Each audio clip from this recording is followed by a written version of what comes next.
ஏதாச்சும் ஒண்ணு பண்ணி இந்த குழந்தைங்களை இந்த சமுதாயத்துல வளர்ந்து காமிக்கணும் அப்படிங்கிற ஒரு நம்பிக்கையோட அன்னைக்கு தூங்கியாச்சு. ஆனா மறுநாள் காலையில எழுந்ததுக்கு அப்புறம் தான் இந்த சமுதாயம் கொடுத்துச்சு ஒரு சவுக்கடி. என்ன மாதிரியான சவுக்கடி அப்படின்னா, காசு பணம் இல்லை அப்படிங்கிற ஒரே காரணத்துக்காக நம்மளோட உறவுகளோட புறக்கணிப்பு கண்ணு முன்னாடி நான் அனுபவிச்சிருக்கேன். காசு பணம் இல்லை அப்படிங்கிற ஒரே காரணத்துக்காக உயிருக்கு உயிரா பழகிக்கிட்டு இருந்த என் தோழிகளோட அவமானம். என் நம்பரை கூட பிளாக் லிஸ்ட்ல போட்ட தோழிகள்லாம் இருக்கிறாங்க.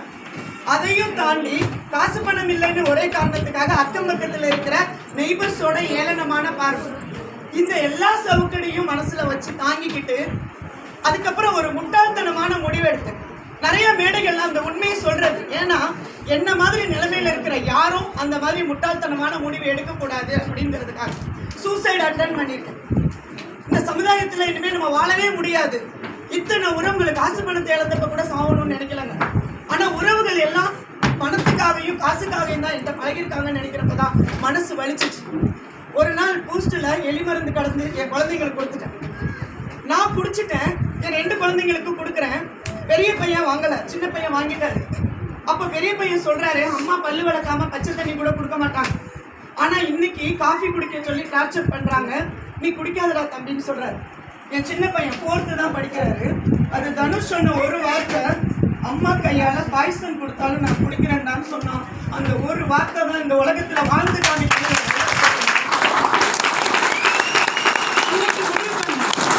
எந்த இடத்துல நான் வாழ்க்கையை தொலைச்சனோ, எந்த இடத்துல இந்த சமுதாயத்துக்கு முன்னாடி பணம் இல்லைங்கிறதுக்காக நிராகரிக்கப்பட்டு நின்னனோ, அந்த இடத்துல வாழ்ந்து காமிக்கணும்னு நினைச்சேன். என் ஃப்ரெண்டு மூலமா தமிழ் யூனிவர்சிட்டியில் காலேஜ் ப்ரொஃபஸர் வேலை கிடைச்சிச்சு. வருமானம் 18,000 ரூபாய் சேலரி. டியூஷன் எடுத்தேன். 10th + 2 tuition. காலையில் 5 மணிலேருந்து 8 மணி வரைக்கும் ஒரு பேஜ். திருப்பி 9 மணிக்கு நான் ஃபிங்கர் பிரிண்ட் வச்சுட்டு காலேஜுக்கு போகணும். 4:45க்கு ஃபிங்கர் பிரிண்ட் வச்சுட்டு 5:30க்கு வீட்டுக்கு வருவேன். 5:30 மணிலேருந்து நைட்டு 8:30 மணி வரைக்கும் ஒரு பேஜ். 8:30 மணிலேருந்து நைட்டு 11:30 மணி வரைக்கும் ரெமெடி கிளாஸ். 10th + 2 ஃபெயிலான ஸ்டூடெண்ட்ஸ்க்கு அதுக்கு அதிகமாக காசு கிடைக்கும். அதுக்கப்புறம் நைட்டு உட்காந்து என்னோட பிஹெச்டி கைடு பத்மநாபன் ஐயான்னு இருக்கிறாரு, ரொம்ப ஏஜ்டு பர்சன்.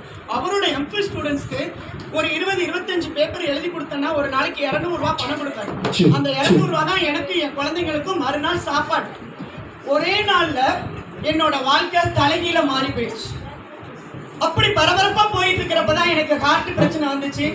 அப்பதான் எனக்கு ப்ராடக்ட் கொடுத்தாங்க, ரிசல்ட் எடுத்தேன். மீட்டிங் ட்ரைனிங் கூப்பிட்றப்ப எனக்கு எங்கேயாவது டைம் இருக்கா?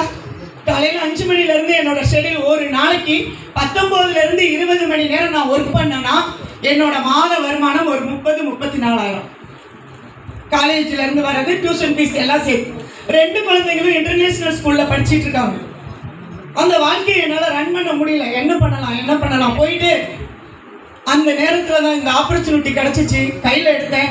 இன்னைக்கு நமக்கு எத்தனையோ மீட்டிங் ட்ரைனிங் கூப்பிட்டுருக்காங்க, நான் அவாய்ட் பண்ணியிருக்கேன், தெரியலங்க. ஒரு நாள் என்னோட குருநாதர் மிஸ்டர் சதீஷ் சார் சொன்னாங்க, மேம் நீங்கள் டிசி முடிச்சிட்டீங்க அப்படின்னாங்க. ஐடி போட்டுக்கிறேன்னு சொன்னப்போ நான் கேட்டேன், ஐடி கார்டு தான் போடுவாங்க போல இருக்கு, போட்டுக்கங்க சார்னு சொன்னேன்.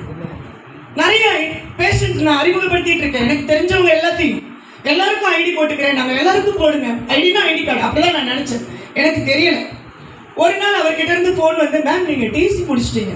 ஓ அப்படின்னா என்னங்க சார் அப்படின்னு. கம்பெனியோட முதல் ரேங்க். ஓகேங்க சார். அந்த ரேங்க் எனக்கு பெருசாக தெரியலங்க.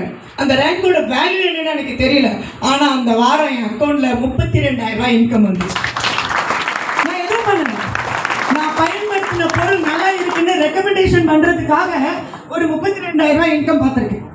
ஆனால் இந்த இதில் என்னோட பர்சனலாக நான் டியூஷன் சென்டரு, நான் காலேஜ் ப்ரொஃபஸர் வேலையில் 34,000 ரூபாய் சம்பாதிக்கிறதுக்கு ஒரு நாளைக்கு 20 மணி நேரம் நான் ஹார்ட் ஒர்க் பண்ணுறேன். சூஸ் பண்ணேன்.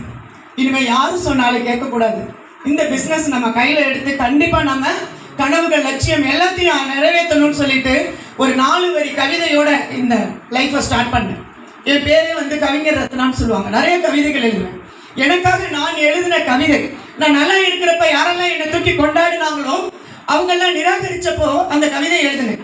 நான் கொடுத்த கனியை ருசித்து பார்த்த பறவைகள் கூட்டம், நான் பட்ட போது எச்சமிட்டு பறந்தது ஓட்டம், இது இலையுதிர் காலம், இறுதியும் இல்லை, வருவது வசந்த காலம், அது தொலைவில் மேல் எழுதி வச்சேன். அப்படி வசந்த காலமா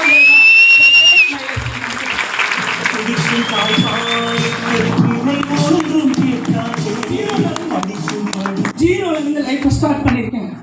ஒரு வேளை சாப்பாட்டுக்கு நான் கஷ்டப்பட்டிருக்கேன், ஒரு டம்ளர் அரிசி இருந்திருக்கேன். ஏன்னா நம்ம பட்ட வழிகளை என்றைக்குமே மறக்க முடியாது. அன்னைக்கு கூட என் குழந்தைங்களுக்கு சாப்பாட்டுக்கு பணம் இல்லைன்னு காமிச்சு கொடுக்கல.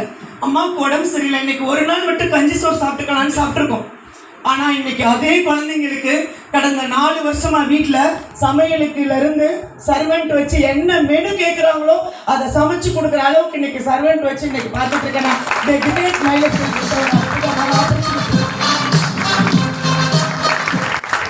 என் குழந்தை ஒரு இன்டர்நேஷ்னல் பிளேயர், ஜிம்னாஸ்டிக்கு நேஷ்னல் மீட்டுக்காக போகணும். எங்கள் வீட்டிலேருந்து ஸ்டேடியத்துக்கு போகிறதுக்கு 7 கிலோமீட்டர். அப்போது பெட்ரோல் எடுத்தாச்சு, பைக் எடுக்கிறேன், ஆக்டிவா பைக் வச்சுருந்தேன். ஃபியூல் போட காசு இல்லை, 100 ரூபாய் இல்லை. அதை யார்கிட்டையும் 100 ரூபாய் கடன் வாங்குற அளவுக்கு மனசில் தைரியம் இல்லை. நம்ம வீட்டில் குடியிருக்கிறவங்க எல்லார்கிட்டையும் 100 ரூபாய் போய் கடன் கேட்க முடியாது. என்கிட்ட இருந்தது 15 ரூபாய். அந்த 15 ரூபாய் பணத்தில் தம்பிகிட்ட சொன்னேன், பெட்ரோல் போட காசு இல்லைன்னு சொல்லலாம், பைக் ரிப்பேராக இருக்குப்பா, கொஞ்சம் தூரம் நடந்து போயிட்டு அப்படியே மேனேஜ் பண்ணிக்கலாமா, பஸ் ஏறி போய்க்கலாம். எங்கள் வீட்டிலேருந்து ஒரு 2 கிலோமீட்டர்ஸ் நடந்து போயிட்டு அங்கேருந்து 5 ரூபாய் டிக்கெட் சத்யா ஸ்டேடியம் போய் என் பையனை நேஷனல் மீட்டுக்காக இறக்கி விட்டேன். திரும்பி பார்த்தா ஒரு 5 ரூபாய் தான் இருக்கும். யாராச்சும் ஒருத்தர் தான் பஸ்ஸில் வர முடியும். அப்போ என்னோட பையன்கிட்ட 5 ரூபாயை கொடுத்துட்டு மீட்டு முடிஞ்ச உடனே, ப்ராக்டிஸ் முடிச்சுட்டு ஈவெண்ட் முடிஞ்ச உடனே நீ பஸ் ஏறி வந்திருப்பான்னு சொல்லிட்டு அன்னைக்கு 7 கிலோமீட்டர் சத்யா ஸ்டேடியத்துலேருந்து தஞ்சாவூர் கீழவாசல் வரைக்கும் நடந்து போனேன். அன்னைக்கு வலிச்சிச்சு, ஏன்னா நிறைய தூரம் நடந்தது. அன்னைக்கு தான் மனசுக்குள்ள ஒரு ஃபயர் இருந்தது. அன்னைக்கு வாழ்க்கையில் எதுக்காக ஜெயிக்கணும் அப்படின்னு யோசித்தேன். ஆனால் அன்னைக்கு 100 ரூபாய் பெட்ரோல் போட கூட காசு இல்லாத ரத்னாவோட வீட்டு முன்னாடி இன்னைக்கு 2 கார் நிற்குது.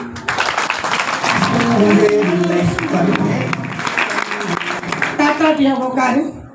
இன்னைக்கு என்னோட பையன் பிபிஏ முடிச்சாரு,